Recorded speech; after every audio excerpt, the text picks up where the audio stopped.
Bonsoir à tous et merci de suivre ce flash. Ngolo Mamadou est âgé de 87 ans. Cet homme courageux, faiseur de paix et acteur de développement réside dans la ville de Grand Bassam. Parti de sa ville d'origine, Ouangolo, en 1953, il a su se faire une place au soleil et s'imposer dans la cité balnéaire. Ngolo, père de 16 enfants, est aujourd'hui un homme d'affaires prospère. En compagnie de Bintou Pekele, nous vous dresserons son portrait. Ce sera dans notre prochaine édition. Bonheurville, un quartier de la commune d'Anyama, peine à se doter d'infrastructures sociales de base, à savoir l'eau, l'électricité, un centre de santé et un marché. Une situation de vie difficile pour des populations qui appellent à l'aide. Nous en reparlerons plus amplement dans l'édition du soir. Adama Kouyaté a perdu l'usage de ses pieds à la suite d'un accident de moto. Le jeune homme ne s'est plus jamais retrouvé. Une première opération a permis de faire fonctionner ses membres, mais les médecins indiquent une seconde opération afin de le libérer totalement. Sa mère, n'ayant pas les moyens, lance un cri de cœur. Nous y reviendrons dans plusieurs minutes. Le service des maladies infectieuses du centre hospitalier universitaire de Trècheville a un nouveau visage. Il vient d'être rénové à la grande satisfaction des responsables du CHU. Coût des travaux réalisés avec l'appui du club service Rotary Abidjan Horizon, 20 millions de francs CFA. Nous Sangaré, Joël Goussi. Bureau, laboratoire, salle d'hospitalisation, latrine. Bref, le service des maladies infectieuses et tropicales du centre hospitalier universitaire de Trècheville fait peau neuve après quelques mois de réhabilitation. C'est un bâtiment entièrement rénové par le Rotary Club Abidjan Horizon.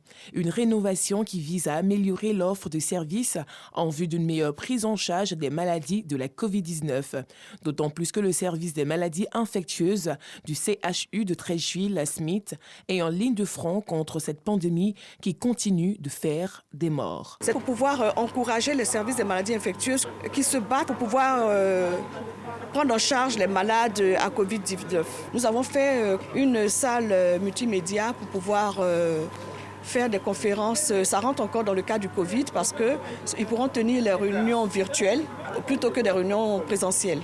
Financée à hauteur de 20 millions de francs CFA, la réhabilitation du bâtiment a été rendue possible grâce à l'appui d'une institution bancaire. Il était bon pour nous d'apporter notre contribution pour l'amélioration en tout cas de la prise en charge des malades au niveau du CHU de Trècheville en général et puis au niveau des maladies infectieuses dont fait partie la Covid et puis toutes les autres maladies tropicales.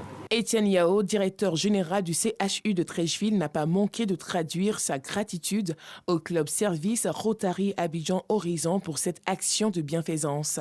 Le service des maladies infectieuses et tropicales du CHU de Trècheville est l'un des centres de la prise en charge des grandes pandémies en Afrique, à savoir le VIH-Sida, fièvre Ebola et dengue.